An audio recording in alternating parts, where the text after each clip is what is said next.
तो कक्षा 9वीं के सभी विद्यार्थी ध्यान दीजिए, आप बिल्कुल भी चिंता मत करिए। जो आपकी वार्षिक परीक्षा का एकदम रियल पेपर समाज विज्ञान का है, उसका सेट सी का पूरा सॉल्यूशन दूंगा। यही पेपर के जितने प्रश्न है वही आपके वार्षिक परीक्षा वाले पेपर में भी आएंगे। ठीक है, तो बिना किसी देरी के वीडियो करते हैं स्टार्ट। निम्नलिखित में से कौन सी लवणीय जल वाली झील है? तो सांभर। अरब सागर में गिरने वाली नदी है तो नर्मदा है। रूस की जो क्रांति है वो कब हुई थी? 1917 में हुई थी। रूस में सामूहिकरण कार्यक्रम प्रारंभ किया गया तो स्टालिन। ठीक है, 2015 तक किस देश की औरतों को वोट डालने का अधिकार नहीं था? ठीक है, यानी कि सऊदी अरब की जो स्त्रियां थी, औरतें थी, उनको 2015 तक वो वोट नहीं डाल सकती। ठीक है, लेकिन अब हो गया है। ठीक है, चलिए, छिपी हुई बेरोजगारी कहाँ पाई जाती है? तो वो पाई जाती है हमारे, ठीक है, जो कृषि सेक्टर है यानी कि कृषि क्षेत्र है उसमें पाई जाती है। ठीक है, एक बार फिर से मैं बता दूं कि यही प्रश्न आपके हुबहू वार्षिक परीक्षा में आएंगे, तो बिना किसी देरी के आप इन्हें अच्छे से कंप्लीट करिएगा, रट डालिएगा पूरी तरह। 100% यही प्रश्न आपके आने वाले हैं। चलिए क्वेश्चन नंबर 2 की ओर आगे बढ़ते हैं। भारत जो है विश्व का रिक्त स्थान बड़ा देश है, तो 7वां बड़ा देश है। भारत की वर्षा का वार्षिक औसत जो है वो होता है 105 सेंटीमीटर। एक आदर्श लोकतंत्र के निर्णय होने की जो प्रक्रिया है वो क्या होनी चाहिए? लोकतांत्रिक होनी चाहिए। तो यहां पर लिख देते लोकतांत्रिक।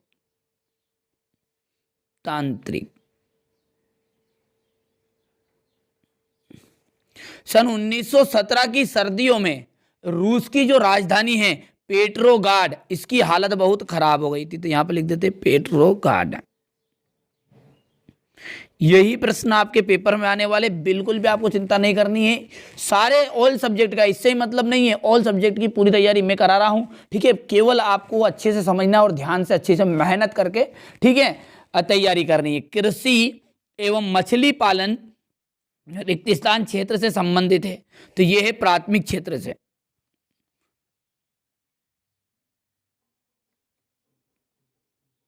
प्राथमिक क्षेत्र, तो क्षेत्र लिखा हुआ है। कृषि जो एक है, हमारा जो कृषि है वो एक मौसमी कार्य है। क्यों है मौसमी कार्य? क्योंकि आप सब जानते हैं कि जो खेतीबाड़ी वो मौसम के अनुसार होगी। ठीक है, तो ये मौसमी कार्य है। गुप्तचर पुलिस चेका, प्रधानमंत्री ग्रामीण दय योजना 2000 में शुरू की गई थी। प्रथम पूर्व जनगणना 1881। विश्व का जो 5वां बड़ा देश है, ठीक है, वो है ब्राजील। अग्नि अध्यादेश यानी कि फायर डिग्री, तो ये 28 फरवरी 1933 में इसकी शुरुआत हुई थी। तो यहां पर इसका देखिए 5वां जाएगा। अधिक उपज देने वाला ले बीज HYV। ठीक है, तो ये यहां पर छठा हो गया। अब है एक वाक्य में उत्तर। भारत की जो सबसे लंबी नदी है वो है गंगा। दक्षिण दोलन से जुड़ा हुआ एक लक्षण क्या है? एलनीन। 2011 की जनगणना के अनुसार लिंग अनुपात कितना है? ठीक है, तो जो 2011 की जनगणना के अनुसार लिंग अनुपात है वो, तो देखिए 1000 पुरुषों पर 940 महिलाएं। ठीक है, यहां पर है पिनोसे चिली में किस प्रकार की शासन प्रणाली है? तो तानाशाही। तानाशाही। यंग इंडिया पत्रिका का संपादन किसने किया था? महात्मा गांधी ने।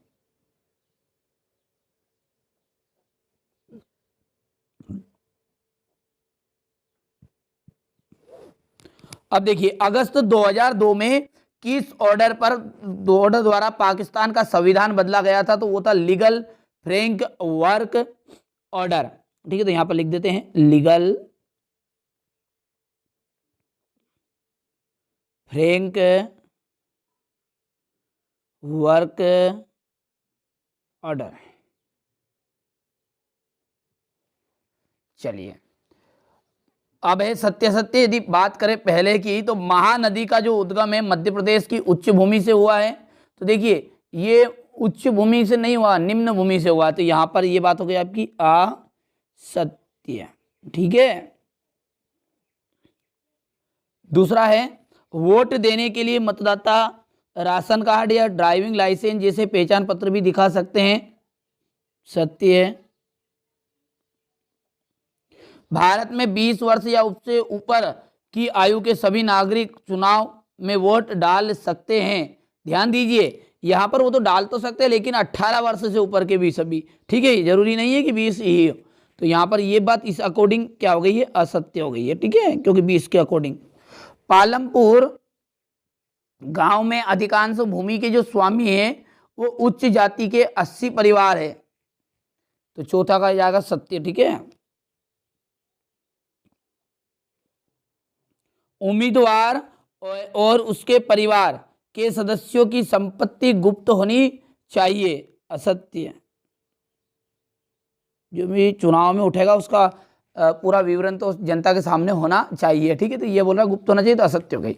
एकीकृत बाल विकास सेवाएं 1975 में शुरू की गई। सत्य है। ठीक है, चलिए इसके बाद में है आपका प्रश्न उत्तर। ठीक है, क्वेश्चन नंबर 6 में देखिए, उन देशों के नाम बताइए जो क्षेत्रफल में भारत से बड़े हैं। 3 सागरों पर स्थित नाम स्थान का नाम बताइए, इन सागरों के नाम भी बताना है। मौसम क्या है, आज से क्या आज से है। सारे क्वेश्चनों का सॉल्यूशन दूंगा, बिल्कुल भी चिंता नहीं करनी है, इसकी पूरी जिम्मेदारी मेरी है। ठीक है, बहुत ही जल्दी वो सॉल्यूशन वाला वीडियो भी आएगा। ठीक है, जब तक आप इन प्रश्नों को देख लीजिए, ताकि इसमें से बहुत सारे प्रश्न आपको याद होंगे, वो अच्छे से कंप्लीट कर पाएंगे। ठीक है, मैंग्रोव वन पर टिप्पणी लिखना है। कॉन्वेंट से क्या से, फ्रांसीसी क्रांति को किन दार्शनिकों ने प्रभावित किया। ड्यूमा पर टिप्पणी। कोऑपरेटिव क्या था। ठीक है, सेमूर और महुए के पेड़ का क्या उपयोग किया जाता है। प्रजातंत्र के कोई 2 गुण। नेहरू जी ने संविधान निर्माताओं से क्या शपथ चाहते थे। ठीक है, कार्यालय ज्ञापन क्या है। गठबंधन सरकार या साझा सरकार किसे कहते हैं। ठीक है भैया, चलिए इसके बाद में अगला देखते हैं। क्वेश्चन नंबर जो 16 है वो है, सेवा क्षेत्र क्या है। ठीक है, मानव संसाधन भूमि और भौतिक पूंजी जैसे अन्य साधनों से किस प्रकार भिन्न है। यदि बात करें प्रचलन बेरोजगारी क्या है, क्वेश्चन नंबर 17 का अथवा है। प्रत्याशित आयु क्या होती है, ये वर्तमान में कितनी है। भारत को एक उपमहाद्वीप क्यों कहा जाता है। कन्याकुमारी और कश्मीर में दिन और रात की अवधि में क्या अंतर होता है, क्यों। ठीक है, तो यहाँ पर क्वेश्चन नंबर 19 हो गया ये। क्वेश्चन नंबर 20 की यदि बात करें तो प्रधानमंत्री के कार्य बताने हैं। केंद्रीय मंत्री परिषद का जो गठन है किस तरह किया जाता है। क्वेश्चन नंबर ये 21। ठीक है, क्वेश्चन नंबर 22 की यदि बात करें तो राष्ट्रीय मानव अधिकार आयोग के गठन व कार्यप्रणाली पर प्रकाश डालना है। समानता के अधिकारों को स्पष्ट करिए। क्वेश्चन नंबर 23 में देखिए, वैश्विक निर्धनता की प्रवृत्ति की चर्चा करें। ठीक है, तो ये जो क्वेश्चन नंबर 23 है, ये सारे के सारे जो प्रश्न हैं आपके हुबहू पेपर में आएंगे। 4 सेट है, ABCD। MP बोर्ड में 4 सेटों से मिलकर आपका वार्षिक पेपर बनाया जा रहा है। ठीक है, तो अच्छे से कंप्लीट करिएगा, यही प्रश्न आएंगे। फिर मैं बता दूं, ठीक है, 75 से 75 नंबर यदि चाहिए तो इन प्रश्नों को रट डालिए। ठीक है, तो मिलते हैं अगले वीडियो में।